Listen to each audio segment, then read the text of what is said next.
so my work in Islamic studies and in gender studies, I've done graduate work in the study of Islam, and I have a specialization in Islamic mysticism, or tasawwuf and gender. At least I spent a fair amount of time studying that. And I'm teaching at the University of Cape Town in the Department of Religious Studies.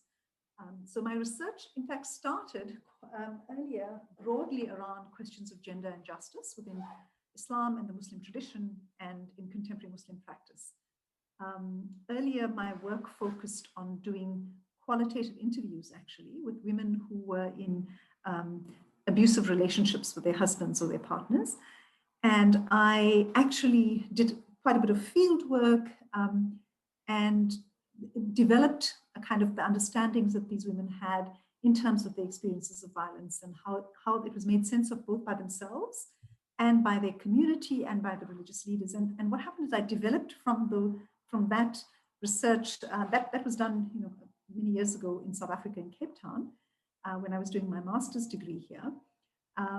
And what I derived from the interviews with these women is the particular way in which they made sense of their own Islam, how Islam was actually a resource that sustained them in very, very trying times, as well as, I think very intriguingly, the fact that for them, they always understood that Allah subhanahu wa ta'ala was on their side and that they were to resist the injustice. Almost all of them. There was one exception that thought she should be more obedient, more try and be different so that her husband would be violent. But the rest of them, for all the other women that I interviewed, it was very clear that they had a very clear theology that they developed.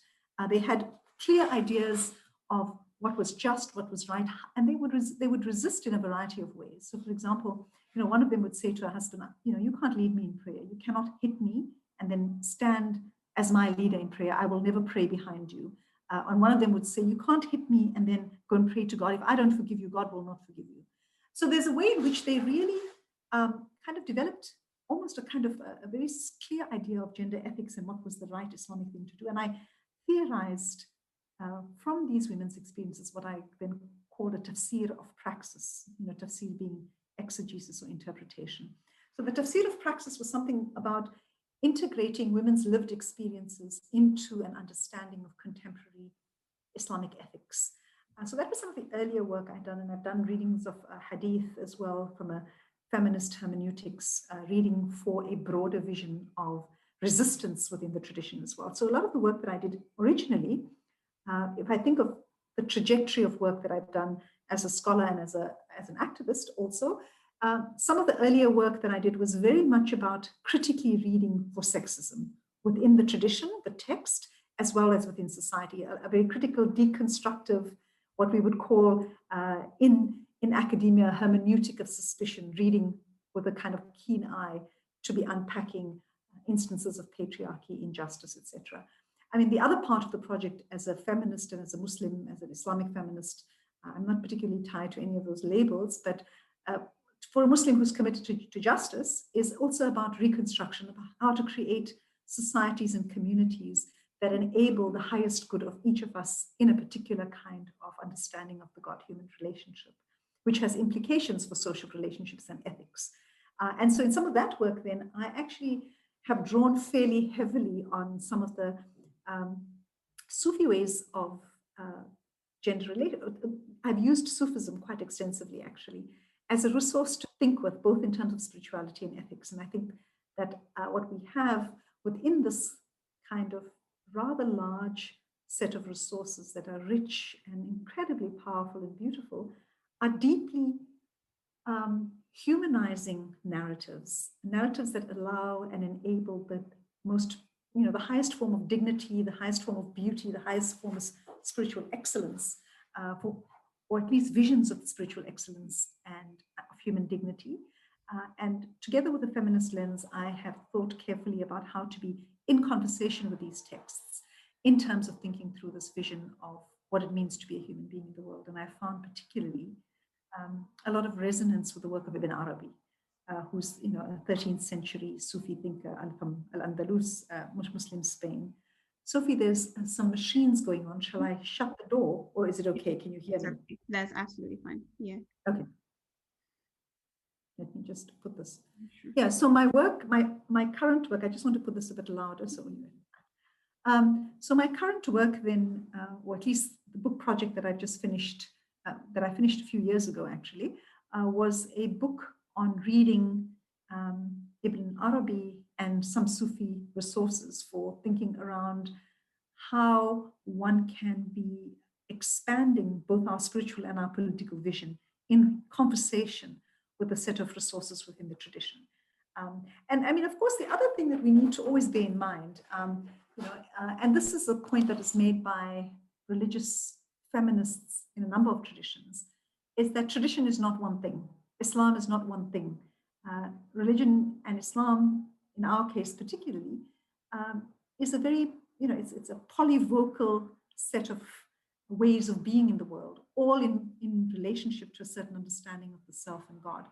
And what invariably we inherit in our time and our space is a very narrow sliver of our tradition.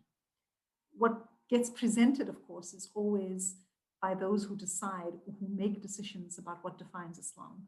And those in authority in a particular space, in a particular time, then define the nature of tradition. And some of my work and the work of many other great Muslim men and women scholars, actually, lots of Islamic feminists as well, who have done some pioneering work, is to say, well, tradition is a variety of things. We all have rights and access to our source texts that we could choose to read in a variety of ways.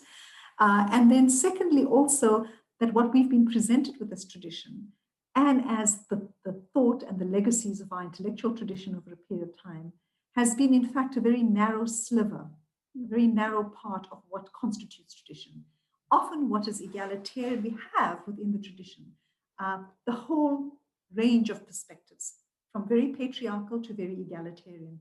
And often what we hear is things that veer on the side of patriarchy by the mediators of power or the religious authorities in our communities. And so part of the work that myself and a whole generation or two of Islamic feminists have been doing is to retrieve, to get back, to resurrect parts of the tradition that have been rendered invisible for many of us. So Ibn Arabi, for example. Are you thinking of also Quran and Hadith, or is it mainly Sufi text? So Islamic feminists have done all of this. They've done everything, depending on who you're looking at. So some of my earlier work is I reread, Hadith tradition, for example. I looked at classical ideas of Quran, and I was actually saying, well, in the contemporary period, but actually, even if you're looking at Zamakhshari, Razi, and Tabari, they have very different readings of these Quranic verses contingent on their time. They're reading into a text a very specific understanding of society. So every generation of interpreters of the sacred texts read from their location, and they read from their set of visibilities and a set of lenses. And that is correct. That is the nature of engaging with the text. But we also have to recognize that any one reading cannot define the fullness of the Quran, and that we, in fact, are in every time and every period, each generation of Muslims are mandated to be engaging the text with the fullness of their own context and the challenges of their time.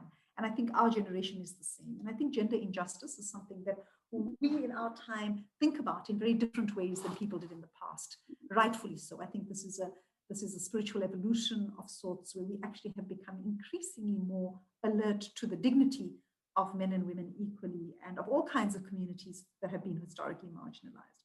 So I think it's important that we read and that we don't sideline that as something that happens to be part of a contemporary experience, because Allah subhanahu wa ta'ala's signs or ayat are on the horizons. The signs of Allah are meant to be read. We are meant and intended to take upon ourselves the challenge of reading our social horizon and engaging it with the fullness, because that too constitute those signs on the horizons, the social realities, constitute a set of things that we are intended to read and respond to. So I'm saying Islamic feminists have done the whole gamut of work and continue to do it, from Quran to Hadith to Islamic law to Tasawwuf. And I've done some previous work on Hadith, and I've done some stuff on Quran. And the work that I've been focusing on more so now is on Tasawwuf. And of course, the reality is that Islamic mysticism deals with the Quran and Hadith all the time. The Sufis are in constant conversation with the Quran and the Hadith. So it's not like, these are not some things that are outside of the sacred texts. So I'm interested in the Sufis particularly, and the argument that I make in my book, Sufi Narratives of Intimacy, is that why I find the Sufi tradition particularly compelling. Firstly, I find it compelling because I think Sufis have amongst the most profound, beautiful visions of human nature that we have in our tradition. I think it is, in some sense, the deepest part of the Muslim tradition, irrespective of whether you're interested in gender or any other issue. What it is that constitutes the human essence is most beautifully expanded, extrapolated, defined, elaborated within the Sufi tradition. And I find that very compelling spiritually and personally.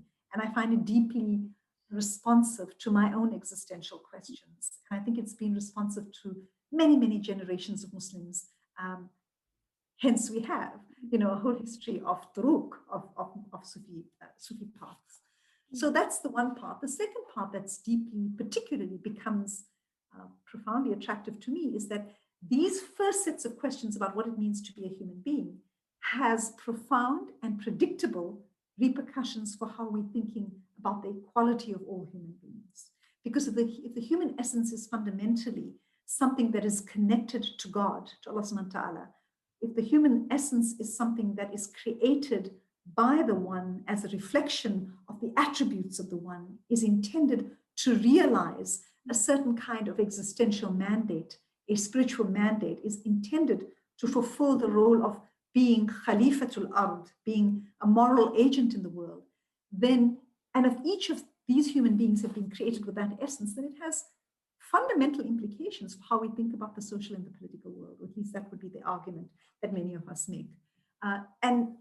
And therefore, and I think that the Sufi tradition, not just in this period, but historically, has been an interesting space in which gender and women have had some very interesting possibilities. And so let me just say that Sufis are no particular, I mean, it's not like Sufism gives you some kind of refuge from all of the other social forces. So to be clear, among Sufis, you find, again, the full range of positions. You find very patriarchal Sufis historically that have said, patriarchal male Sufis that have said very sexist things about women, that the world is like, they've used analogies of the world as this tempting woman, using very kind of traditional stereotypes about being seduced by the world in the same way that women's, seductiveness. So there have been those kinds of Sufi narratives in the histories. But simultaneously, you've also had within different kinds of periods of history, women that have been Sufis have managed to, amongst the women, so you get many women that have been Sufis that have been very traditional women. They've been wives and they've been mothers and they've been occupying traditional gender roles and all of that. But then you also find simultaneously communities of women that have actually existed historically in communities that are otherwise very patriarchal, but have existed outside of those patriarchal norms. So you have in the history of Sufism this kind of very interesting reality, social reality, of women that would live by themselves, unmarried, would sometimes travel with men that they were not related to, and would be recognized by other male Sufis as fully accomplished Sufis, because the very parameters of value that become highlighted and prioritized within Sufism are the quality of a person's heart.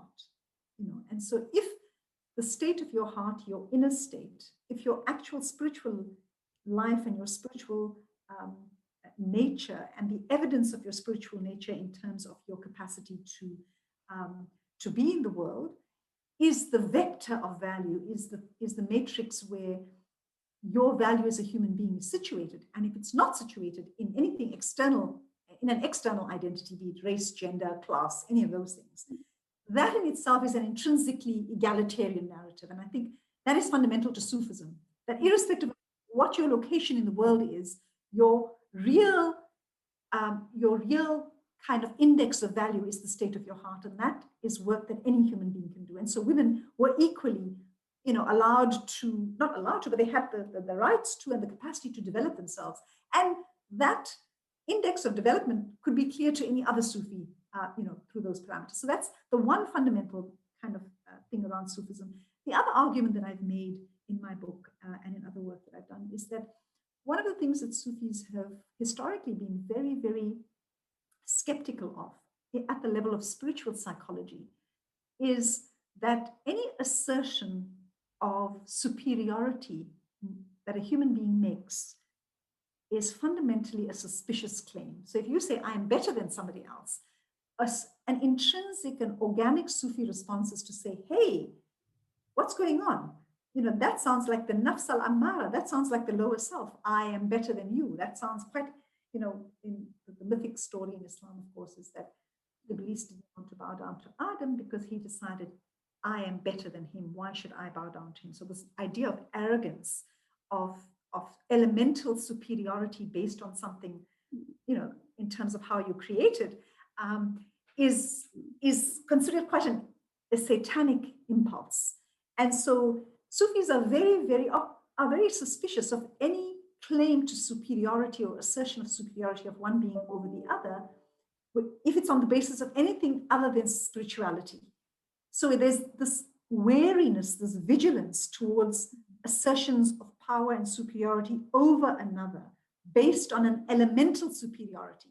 I am male, I am white, I am straight, whatever your kind of elemental kind of nature is. And if you make a claim based on that, immediately a Sufi flag would go up saying, hey, that sounds like it comes from the nafs al-ammara, that comes from the lower self, what we would maybe call in the contemporary period the equivalent of a Freudian id. So, the id level, the kind of lower self, that self-absorbed, grasping lower self that wants to assert a narcissistic ego. So those two elements in Sufi thinking make it particularly an interesting and productive space to be thinking about a critique of patriarchy. And so I find it a very helpful, both in terms of, it's a very rich source of spiritual nourishment for me, but it's also a very rich source of thinking through gender equality. And I think those are connected. I think that actually patriarchy is an act of injury to the spirit. It almost, I like your way of thinking about it, how in my mind it almost becomes like a test. Are you a true Sufi? If I can find gender egalitarianism in your way of thinking, then you pass the test, Yeah. And it also becomes troubling for me as a Muslim, because then you see a lot of the foundational scholars who don't pass that test. Yeah. Which is problematic, because I don't know, in my community, definitely there is a great reverence for those scholars and for their interpretations of Quran and Hadith. And I think increasingly in our time, being able to discern the fact that I think the thing is that most people are on a journey, and one hopes, even amongst, all of us, I think, even people that would claim to be feminists or activists, we've all inherited so many different damaging narratives around gender, around sexuality, around race. And so we all hopefully, inshallah, in process of purging ourselves through those things. And so on the one hand, for me, if there's a sincerity of intention, if there's a sincerity of a desire to serve the highest good, people might be in process, they might not yet be there, but there needs to be that clarity of the clarity of an articulation of the dignity of human beings and how that dignity gets translated in real terms, not just rhetorically, because everybody hears about this respect that you owe women, this dignity of women. I want to see that in real terms. What does that actually mean in real terms? And how do we translate that as individuals and as a society? And I think the world is still struggling with that. The reality is the Me Too movement clearly illustrates to us that this is not a Muslim problem, this is not a particular problem, that the world at large has a profound amount of work to do so that we can get to a point where gender justice is a normal, regular, healthy, psychological and social impulse in all societies, not just in particular societies, but in all societies. And societies reflect and exhibit their sexism in very different ways, but it's there, and it's one of the unfortunate universals that all communities need to work on and for. Would you formulate it as a need for a feminist or a gender reformation of Islam? I don't like the the term Reformation because I think it has a particular kind of historical, specific religious angle. So I think it's a sensible thing for people in Europe to be talking about Reformation, but I also feel like actually the idea of Reformation is a European Christian thing, and that's fine. But I don't think that, for me, that is not a language that works. For me, the idea of what does a revivification mean? What does a, what is, I mean, Ghazali's idea of ihya, what does it mean to be re-inspiring ourselves? What does it mean to be rethinking? So really the challenge is about revolutionizing our ideas of being human, of being just, of being egalitarian. And I would argue that actually, I mean, I'm less interested or invested in particular identities. I mean, I identify as an Islamic feminist because I have a trajectory of things that I've engaged with in terms of feminist legacies. And I'm a Muslim, practicing Muslim who has a deep investment in my tradition. So yes, it probably isn't, those are markers, but I'm not invested in being described necessarily in that way, because the reality is that for me, Islam is about the dignity of human beings. And if there's any identity I claim, it's being Muslim, and that Muslim identity demands a certain engagement with justice and truth. And so I'm not sure if the question is about reform, because reform, yeah, I mean, you've got reformist elements in Islam, and there's been Islamic reformism. I must say I'm quite partial to some of the language around a critical traditionalism. I tell you why I like that. So some ethical thinkers, Muslim ethical thinkers, in fact, I think it's also borrowed from subaltern Indian studies, the idea of critical traditionalism. But it's an interesting idea because in some sense, I think the tradition, as I mentioned earlier, is this very varied, rich thing. So people that say we're traditionalist are narrowing it down, and they're demanding that the rest of us see that as the tradition. Whereas in fact, the tradition is rich, it's polymorphous, it's got this rich legacy. And I'd like to claim it, thank you very much. I'd like to be, somebody that's, not because I just want the claim, but because it's something I draw on as part of who I am or who we are as Muslims. So a critical traditionalism says, tradition has these many voices. We are deciding that there are certain voices in tradition that we want to amplify, that we want to magnify, that are the more humanizing, the more dignifying, and that we engage those voices, but we also engage it from the fullness and the presence and the confidence of where we're located in this space and in this time. We're not hearkening back to some romantic period where Islam and Muslims and gender was perfect. All societies were societies of their time, and each of us are gifted with our time. And our need is to take our time very seriously and our tradition seriously, and to engage with how that tradition becomes into being, that kind of takes its form and its being in this moment. Through us, tradition is created. And our mandate is to create the most humanizing, the most compassionate, the most just, the most loving, the most godly ways of being human in the world. And so that is traditionalism, actually. And so the idea of a critical traditionalism is something that more and more I'm finding appealing. I'm kind of thinking about these labels a lot more because I'm writing something at the moment. And I'm thinking, I always used to write as an Islamic feminist. I still am fine to be identified or thinking like that. But sometimes in some communities, the term feminism is very alienating. Yeah, because it's now carrying a whole legacy. In South Africa, it's a bit less so because we have a history of Black feminism here, which has talked back to imperial feminism for long periods of time. So it's less of an alienating term for some of us who have been involved in both anti-racist and anti-sexist struggles. But in other contexts, in some parts of the Middle East and many parts of Europe as well, when imperial feminisms have been wedded to Islamophobia, when you have Western feminism that comes holding the hands of empire in the way that it has and it does, then people become correctly quite wary of the term feminism. And so, they also narrow feminists down to that one particular category. So then it becomes very problematic. I was just having a conversation with Asma Lambrabet this morning, who's a Moroccan feminist. And the term feminism can be very alienating for many communities because they see it as this Western force, which is not historically what feminism is, of course we know. But when it has those associations, it alienates people from the cause of justice. And so the question is really to be thinking about justice and equality and equity and fairness and dignity. And whatever labels we want to use to encapsulate that is fine, as long as we're thinking very clearly about what does justice mean in our time. Because justice itself is an evolving thing. Justice in the Quran and justice in the 7th century means very different things from justice in our time. And when people use those one-on-one correlations about saying, well, the Quran is just, well, you have to read the Quran in context. And yes, indeed, the Quran serves justice in all kinds of really interesting ways. But our mandate is to be able to read the Quran for justice in our time. Mm-hmm. And that requires an attentiveness to who is marginalized in our spaces, which communities, which groups, to what end, which ways are people not accorded respect and justice, how they're not dignified, what alienates them, what marginalizes them, what renders them, what dehumanizes them, and for us to resist that. What do you think is the biggest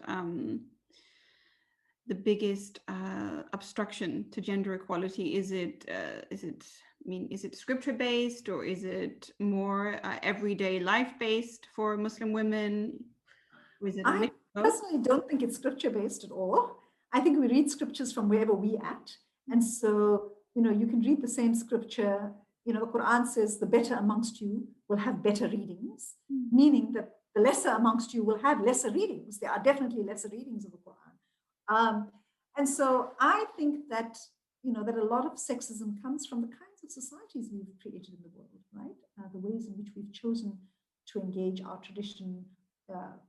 And sometimes it's also, in some contexts, we also have leaders that are deeply steeped in a very patriarchal understanding of Islam. And they often use that as a way to be, that's their understanding, but they present it as the Islamic view. And so I think it's a consequence of multiple things. I don't think there's one thing that's responsible for patriarchy, because I think patriarchy is such a universal, and yet it has very different reflections in different communities. A fascinating bit of insight from Sabah Mahmood's work. I don't know if you've read this before, but it's a very interesting study. So she says, for example, she did Allahu yarhamha, who's passed, but she did a comparison in one of her works between the amount of women that were killed in the United States by their intimate partners. And the percentage of women that were killed by their intimate partners in the United States was not very different than the number of women killed in Pakistan by supposedly honor killings.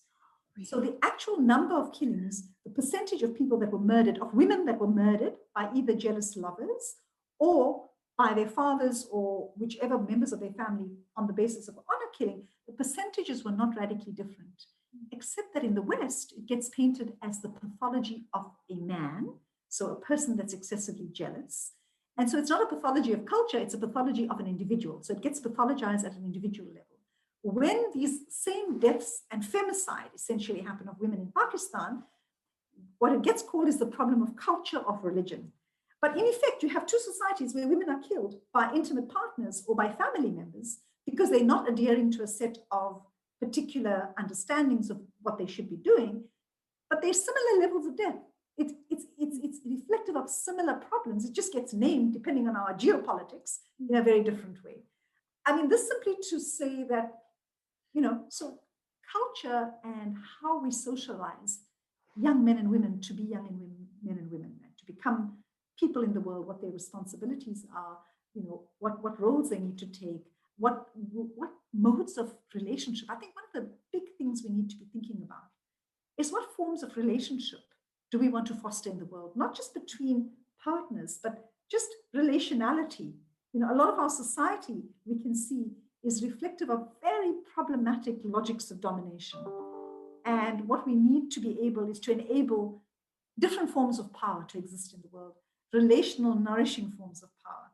And I think that's the problem. We have abusive models of power, and we are in deep need in various societies to be able to transform those relationships of power to ones that are nourishing, that are mutual, that are based on compassion, based on justice. And I think that's the larger challenge. I mean, I think it's a systemic challenge, and I think it takes particular social and political forms, but effectively, it's a problem of how power is organized and gets transmitted and gets manifested. Beautiful. Yeah. do you see any special problematics in your own community in South Africa?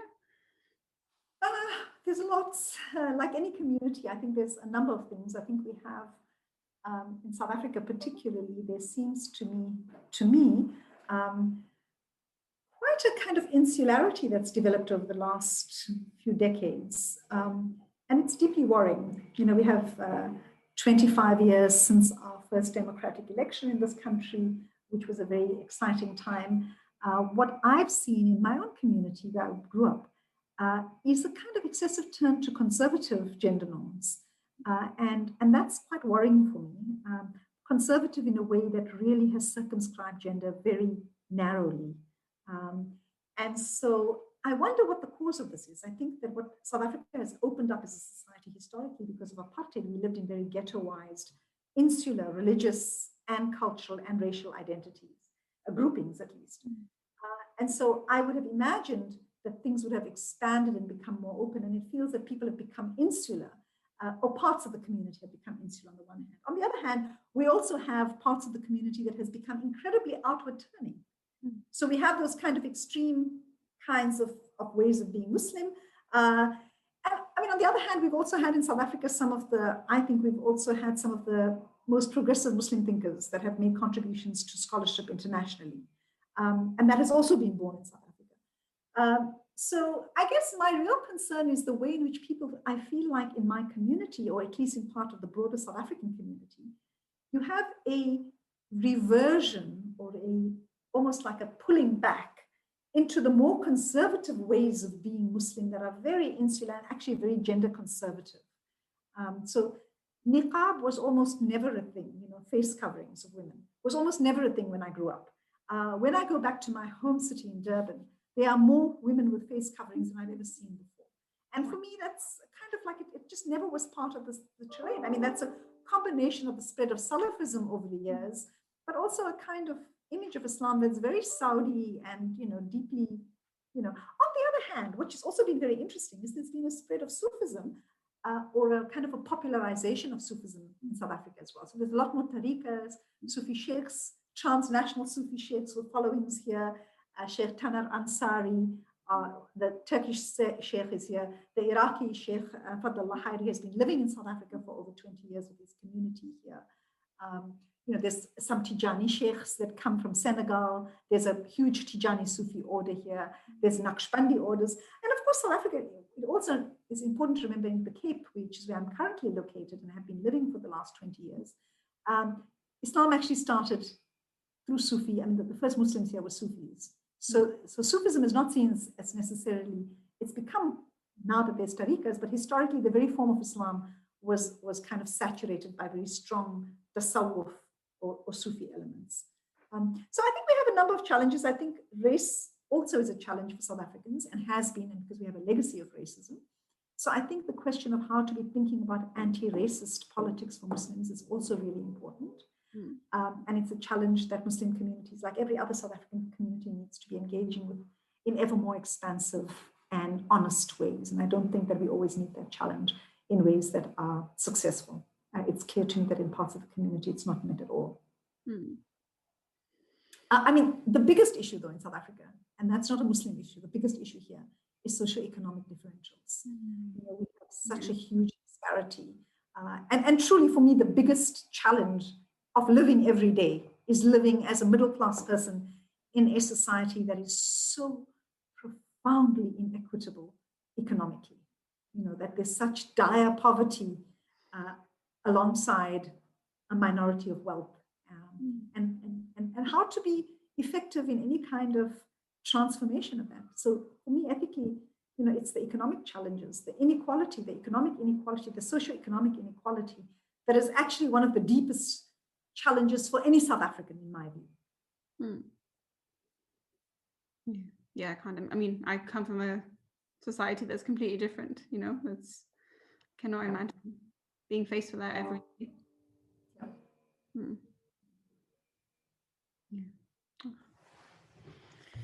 Wow. I think I have more than enough to make. Yes, I think I might have talked a bit longer than you needed, my dear. I would love to ask you so many more questions, but I'm not going to be able to to weed through it at all.